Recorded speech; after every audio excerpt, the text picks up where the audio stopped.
Dear students, since today is World Mental Health Day, and we are going to do a group discussion, right?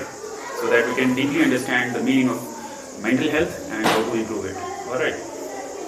तो देखो बच्चों, healthy होने का मतलब होता है एब्सेंस ऑफ डिजीज, कि जब आपको कोई बीमारी नहीं है, जैसा कोई सर दर्द नहीं है, पेट दर्द नहीं है, जुकाम बुखार कुछ नहीं है, तो मतलब आप हेल्दी हो।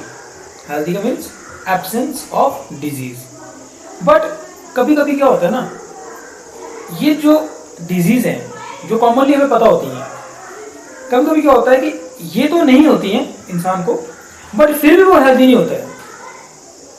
तो आप सोचोगे अगर किसी को कोई बीमारी नहीं है फिर भी वो हेल्दी नहीं है, ऐसा कैसे पॉसिबल है? ऐसा इसलिए पॉसिबल है क्योंकि हेल्थ एक, हम तभी कह सकते हैं कि एक इंसान बिल्कुल तंदुरुस्त है जब फिजिकल हेल्थ के साथ साथ उसकी मेंटल हेल्थ भी अच्छी हो।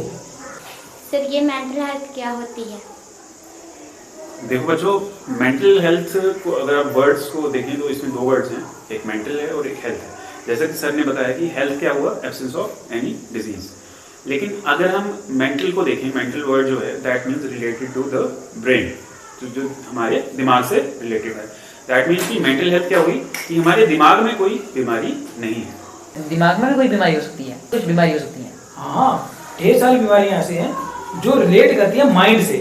जैसे आपने देखा होगा एंजाइटी डिसऑर्डर होता है, सोशल फोबिया होता है, पैनिक अटैक आते हैं, बिहेवियरल चेंज होती है।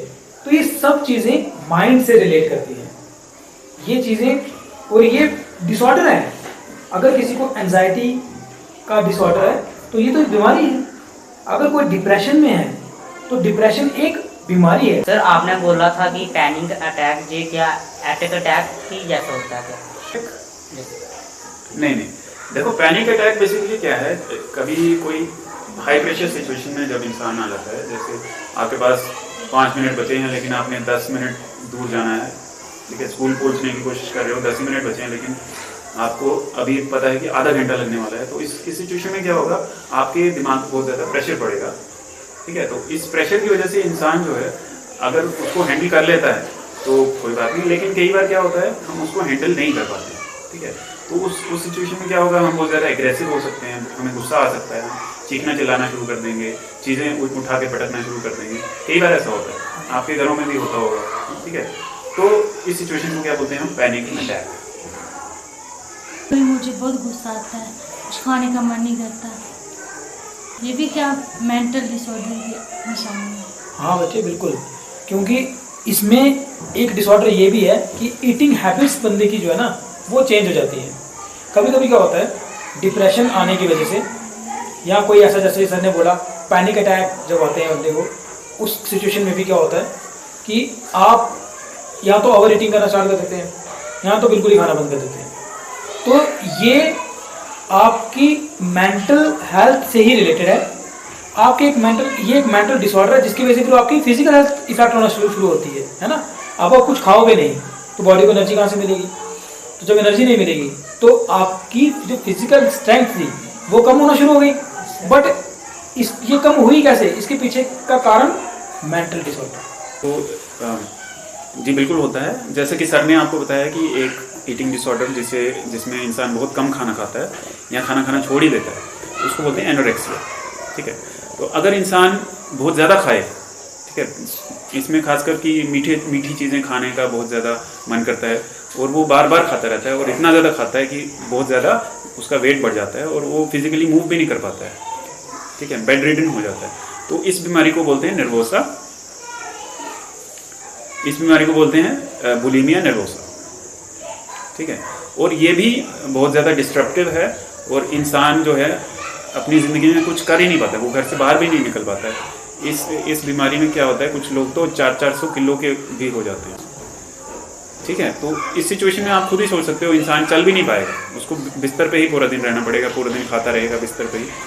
तो ये बहुत ही डेवस्टेटिंग एक डिसऑर्डर कह सकते हो।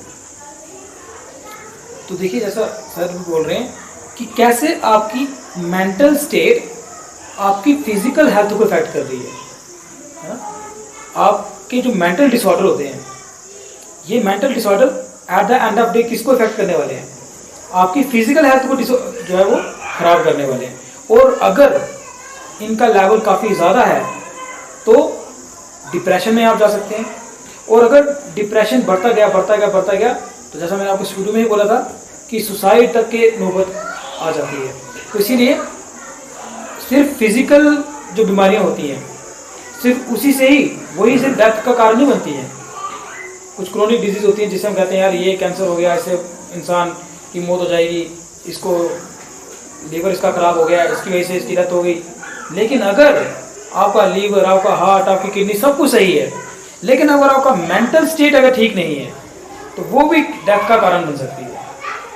तो इसीलिए at the end of the discussion में सिर्फ यही कहूँगा कि मेंटल वेलबींग होना बहुत इंपॉर्टेंट है। अगर आपको कोई प्रॉब्लम आ रही है, अगर आपको एंजाइटी हो रही है, अगर आपको कुछ फोबिया आ रहा है, जैसे सोशल फोबिया होता है, अगर आप अपने आसपास कोई बिहेवियरल चेंज अगर आप नोट डाउन करते हो, अगर आपको कोई बाइपोलर डिसऑर्डर जैसी कोई समस्या है या डिप्रेशन है, तो सबसे पहली इसकी रेमेडी क्या है? डिस्कशन। सबसे पहली इसकी तुम कह सकते हो दवाई, इलाज क्या है? खुल के डिस्कशन करना। कोई भी समस्या है उसको मन में नहीं रखना है, उसको डिस्कस करना है। किसके साथ डिस्कस करो? आप अपने पेरेंट्स से डिस्कस कर सकते हो, अपने क्लोज फ्रेंड से डिस्कस कर सकते हो, अपने टीचर्स के साथ डिस्कस कर सकते हो। क्योंकि देखो यार, ऐसा कोई प्रॉब्लम नहीं है जिसका सोल्यूशन ना हो, लेकिन मन ही मन इंसान क्या करता है? अपने ही जाल बुनता रहता है और उसी में बंदा फंस जाता है। आपको लगता है कि ये जो प्रॉब्लम है ये बहुत बड़ी है, इसका कोई सोल्यूशन नहीं है।